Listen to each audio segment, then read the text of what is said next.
Iannielli, and I'm a transgender girl, and I go by T-Girl Angel. I'm going to do a video today about autism, and I'm going to also interweave it with transgender, because I believe from my own perspective that autism and transgender struggles have some similarities, though there are many differences. There are also some similarities. I identify as a male to female transgender woman, and I have a son who is 16, and he was diagnosed at approximately 2.5 years old with Asperger's syndrome, which is on the autistic spectrum. We have had him enrolled in the early intervention program when he was almost 3 years old. He had teachers coming to the house, and he made good progress through those years, and then he eventually started going to preschool, and then kindergarten, and then the primary school. And as he got older, he started to have more difficulties, especially with his behavior. So it hasn't been an easy road for him, just like it hasn't been an easy road for me being transgender. I know when I was going to school many years ago, it was very difficult for me. I was very isolated and withdrawn, and I see the same thing with my son, who is autistic and has the same similarities as I did when I was his age. He also is isolated and has difficulty expressing himself. So those are some of the similarities between the two. I want to do this video by sharing a writing that I did on autism a few years ago in my blog titled "The Father's Love, My Son and Autism." That's the name of my blog. I've used that blog now more so for my transgender struggles. I started to use it when I came out as transgender a couple of years ago, but I still write about autism because that's how I express my inner feelings with regard to my son's situation. It hasn't been an easy road for both of us. My son has many struggles, I have many struggles, and that's just the way it is. But we have to face each day with an inner strength and courage to face the day and to do the best we can. That's all that's all we can expect of ourselves. And as long as we're trying to do the best we can, then that's what we can do, and that's it. So, and given my personal struggles, I know what it's like and how frustrating it can be, especially when you're isolated. So I sympathize with my son, and I feel for him.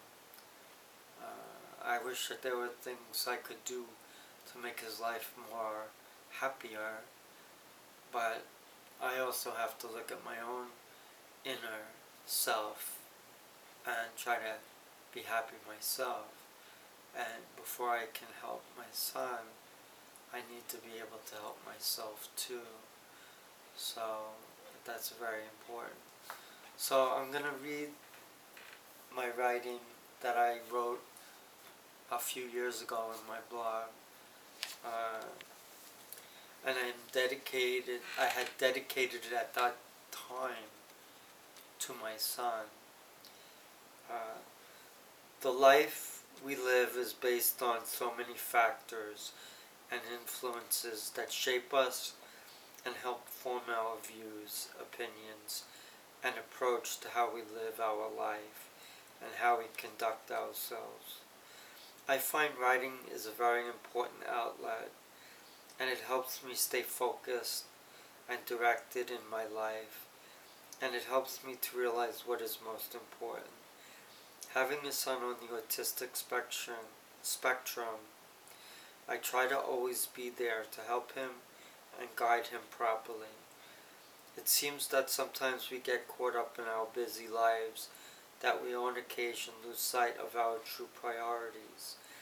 Having a special needs son does require a great deal of empathy and sensitivity on my part. It also requires a lot of patience and the ability to apportion my time so I am listening to him and providing him with assurance and helping to build his self-esteem.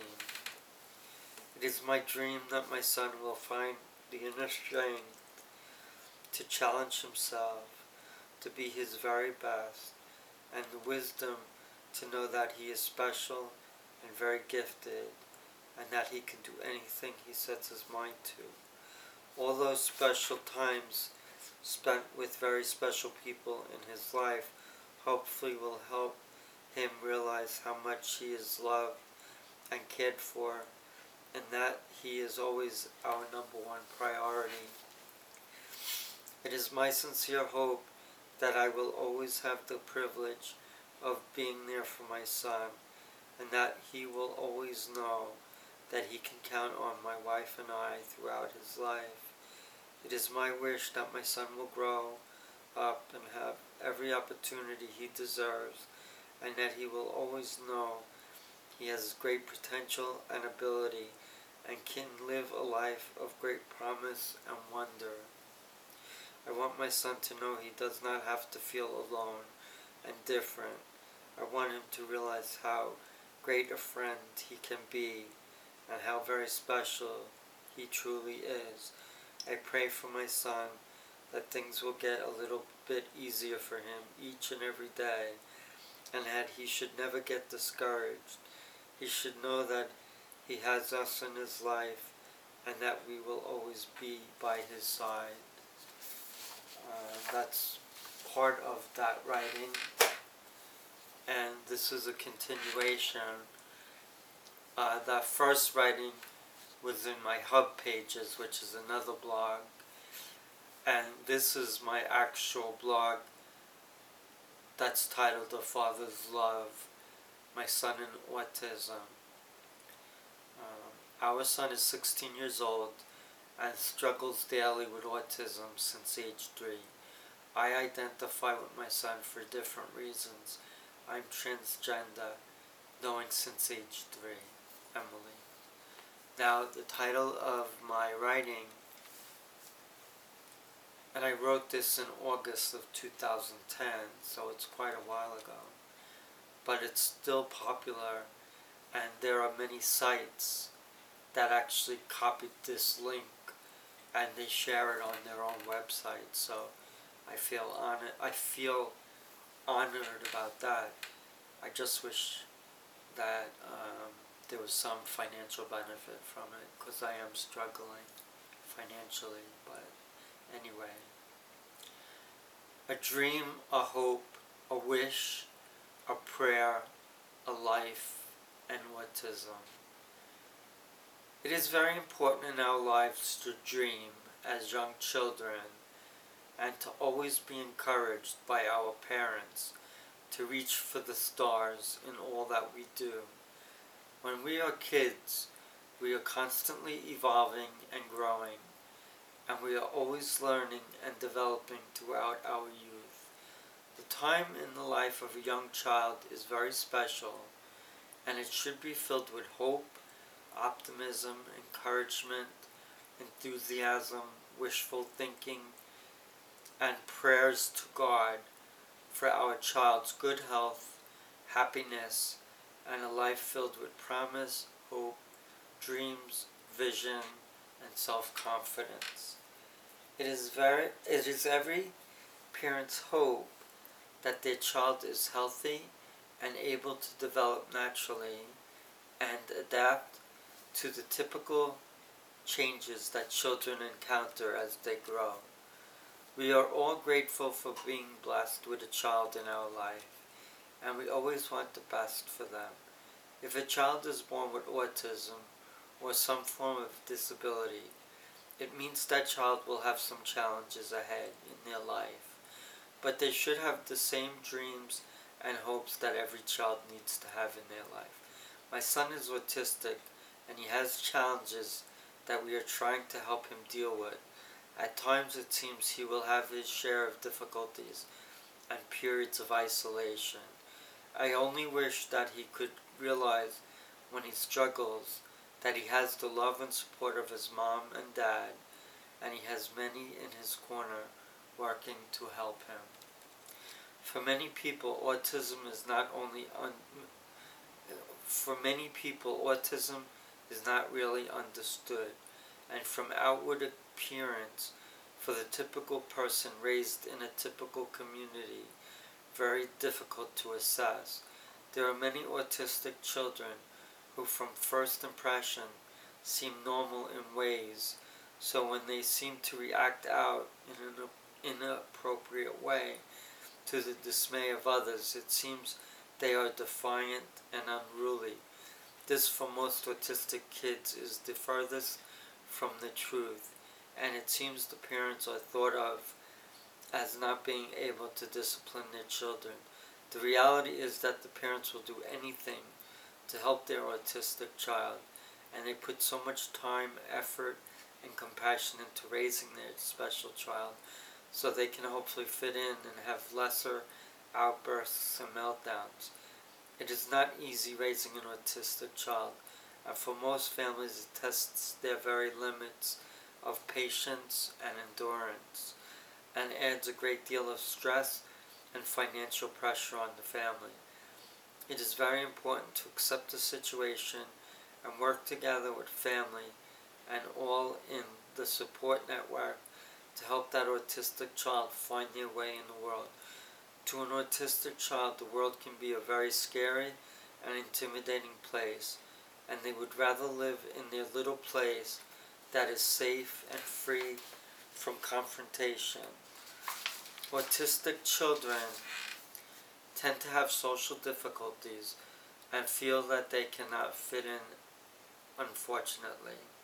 It takes very committed family and professionals to help address these children with their thoughts and insecurities and help them through these social obstacles.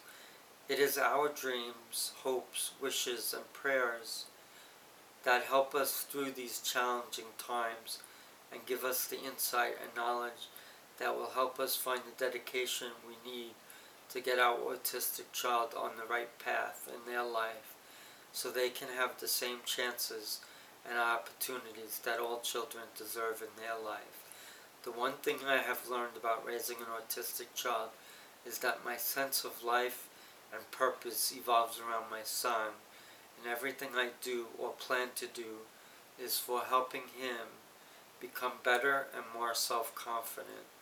Autistic children do tend to suffer from anxiety and have many challenges, and it sometimes can be emotionally very trying in their life and the parents as well. As a parent, I strongly urge you to never give up on your child and to always show compassion and hold on to hope and provide love, support, and encouragement. There is nothing like seeing an autistic child blossom and come into their own after realizing the struggles they encounter. To see an autistic child smile and hear them acknowledge that they feel loved and accepted, and to truly help them find something that challenges them and gives them self-confidence is the best gift we can ever experience in our life as parents. The many ups and downs we will encounter as parents raising our children is all worth it if we can set the standard for them so they will benefit and grow and become happy, well-balanced, confident, and caring young adults ready to take on life's challenges and have dreams, hopes, wishes, and visions. I pray every day for my son to have a wonderful life despite his autism.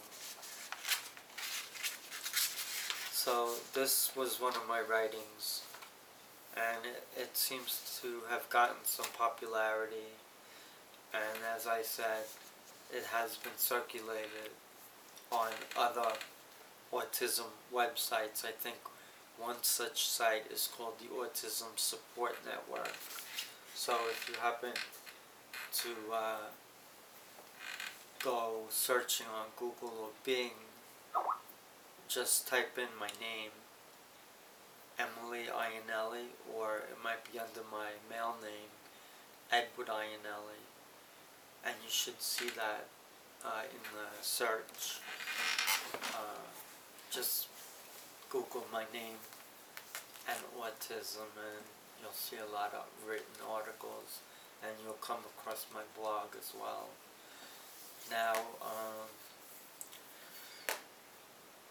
as I was saying, I personally think there's a lot of similarities between autistic and transgender children for many reasons.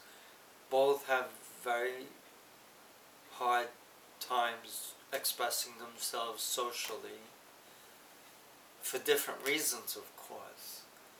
But the fact is they both have social struggles. For autistic children, they have difficulties expressing themselves and in communication, and they kind of isolate and become lonely children. And the same can be said for transgender youth. They too have difficulty socially because they don't know how to integrate given their conflicting gender identity. So that's a very important, they're both very much similar in that regard. In addition to that, most autistic and transgender youth have difficulties fitting in with people. They just don't match. Gender identity disorder is a medical condition as well as gender dysphoria. The issue of gender identity varies on a spectrum similar to autism and its related spectrum. With regard to gender on the spectrum, you have heterosexual, normal, cisgender individuals, and on this side you have transgender.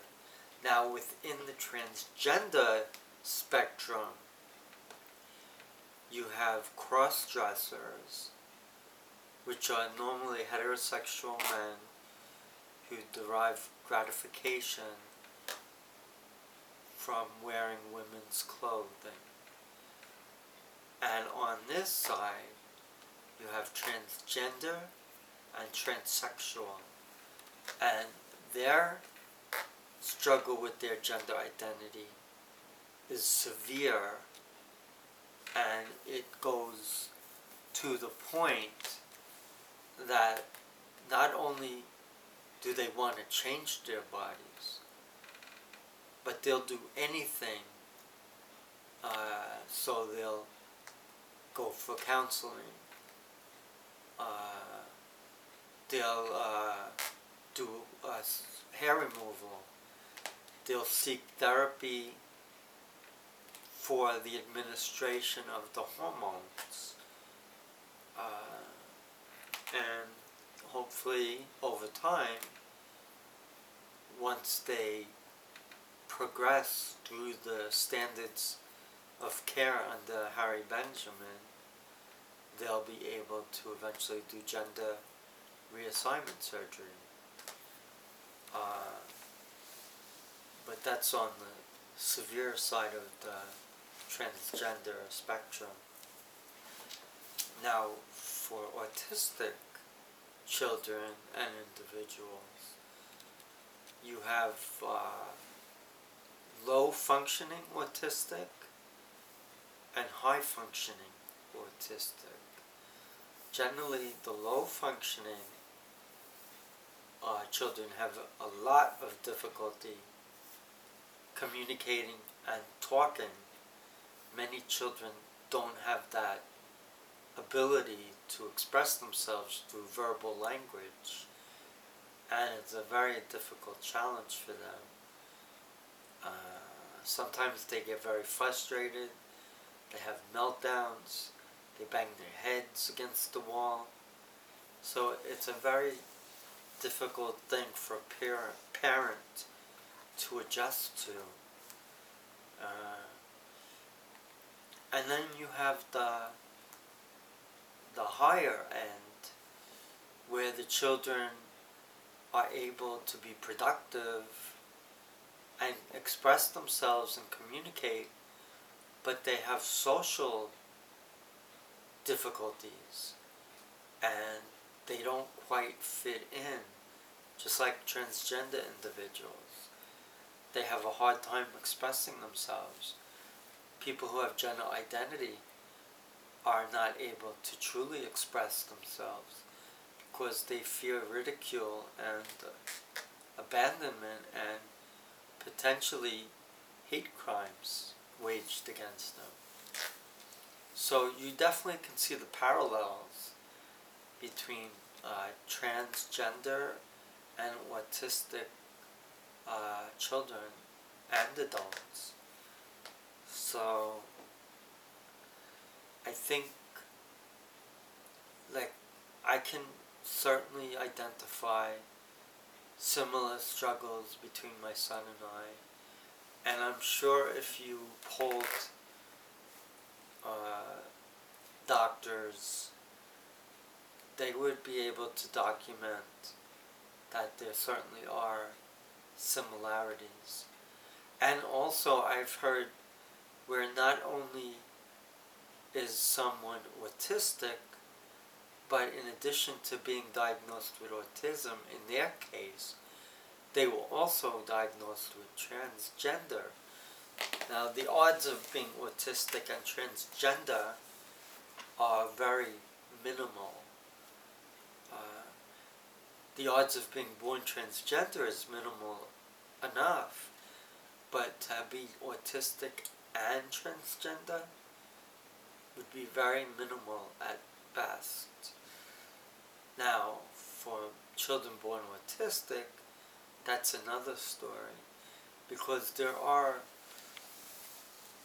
much higher rates of autism today, and to be honest with you, it's very scary to know that there are such a higher rate. And I also believe that there is a higher rate of transgender people born as well. And there's a lot of fear, anxiety, there's a lot of isolation, and that could be said for both autistic and transgender children.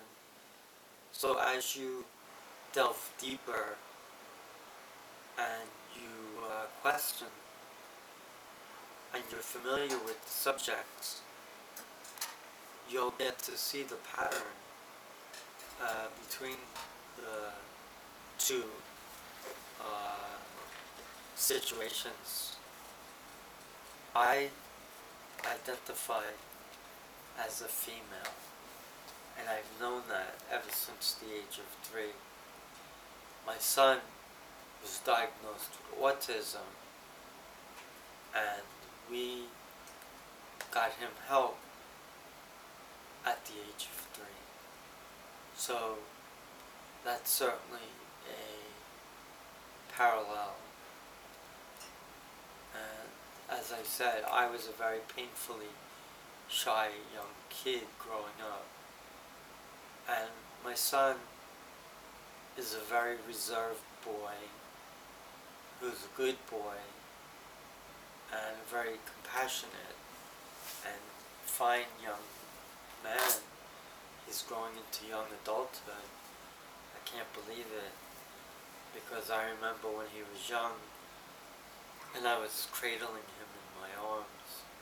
So it's kind of sad to see his youth and innocence compromised because of the realities of what we face in the outside world.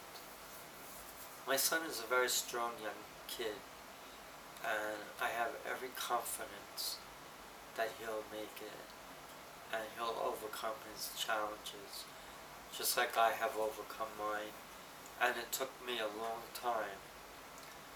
When I first decided I wanted to transition, I was just a teenager still in high school. I was around 16, but I certainly couldn't afford to do it. So, it just, I had to keep it locked up in my heart, and I had to throw away the key. But unfortunately, I really wanted to transition, but it just was not possible. And once I started college, I was so busy with my studies that I couldn't even think about it. And another thing about high school that helped me was my participation in sports. I was a runner on the JFK Belmore, John F. Kennedy High School, Belmore, New York. I was a participant and teammate on the cross-country team. And I was also a good student in the math, sciences, and English. So I put my efforts into the schoolwork, studying, and I didn't have time to think about my transgender struggle. I did cross-dress quite a bit, though, in secret, of course, and I found that was very helpful to some degree, but I definitely can see many similarities, knowing that my own son is autistic, and in the same household, I'm transgender. So the chances of that is very minimal. So that's why I believe I can share my experiences. And certainly I would like to write a book, and all these writings in my blog, I would like to go through that with somebody who's an editor